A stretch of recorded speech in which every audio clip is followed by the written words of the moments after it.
নমস্কার বন্ধুরা, আজকে আমি আপনাদের সামনে আবারও একটা নতুন রেসিপি নিয়ে হাজির হয়ে গেছি। ধনিয়া আলুর রেসিপি আপনাদের সঙ্গে আজকে আমি শেয়ার করে দেখাবো।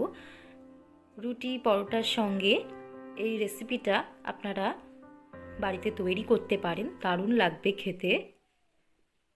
চলুন শুরু করা যাক আজকের এই রেসিপিটা।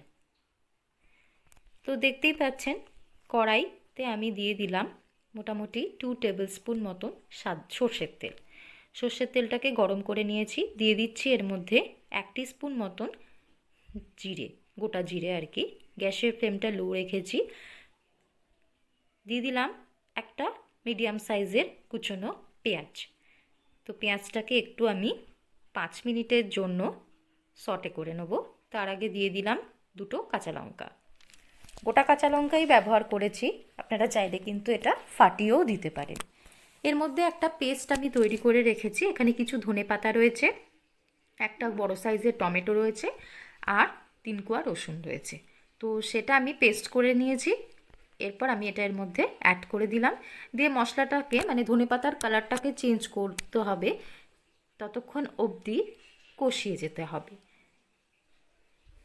দিয়ে ভালো করে এটাকে মিনিট 15 কষিয়ে নিচ্ছি। এখন আমি এর মধ্যে দিলাম 1 টিস্পুন মতন হলুদ গুঁড়ো, দিয়ে দিচ্ছি 1 টিস্পুন মতন জিরে গুঁড়ো, আর দিচ্ছি 1 টিস্পুন মতন ধনে গুঁড়ো। চাইলে কিন্তু আপনারা রেড চিলি পাউডারও ব্যবহার করতে পারেন।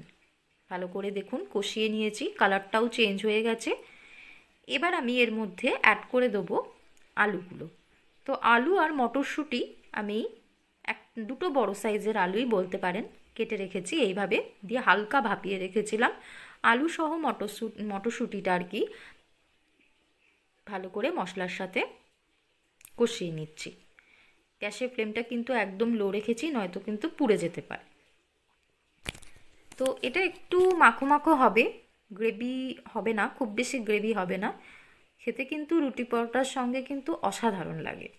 দেখুন আলুটা সেদ্ধ, যদি আমি হালকা ভাপিয়ে নিয়েছিলাম, খুব বেশি সেদ্ধ করিনি, কারণ যতটা কষাবো সেই রকমই আর কি সেদ্ধ হবে। তো ভালো করে এটা কষিয়ে নিচ্ছি। খুব কম ইনগ্রিডিয়েন্টস কিন্তু এটা তৈরি হয়ে যাবে।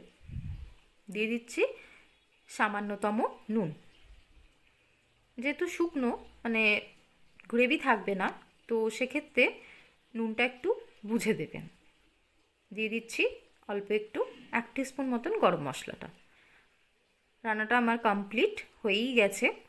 এবার আমি এর মধ্যে দিয়ে দিলাম আবারও কিছু ধনেপাতা কুচি, দিয়ে ভালো করে মিশিয়ে নিচ্ছি। দেখতেই পাচ্ছেন জল কিন্তু একটু অ্যাড করে নিই।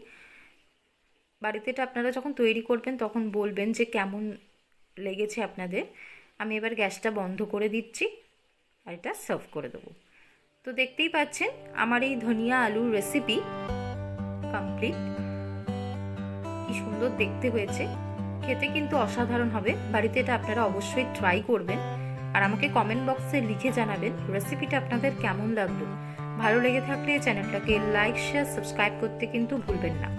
আর আমার ইনস্টাগ্রাম, ফেসবুক, টুইটারে কিন্তু আপনারা ফলো করতে পারেন। অবশ্যই ট্রাই করুন আর আমাকে লিখে জানান কেমন লাগলো। আজকের মতো এই পর্যন্তই। ভালো থাকবেন, সুস্থ থাকবেন।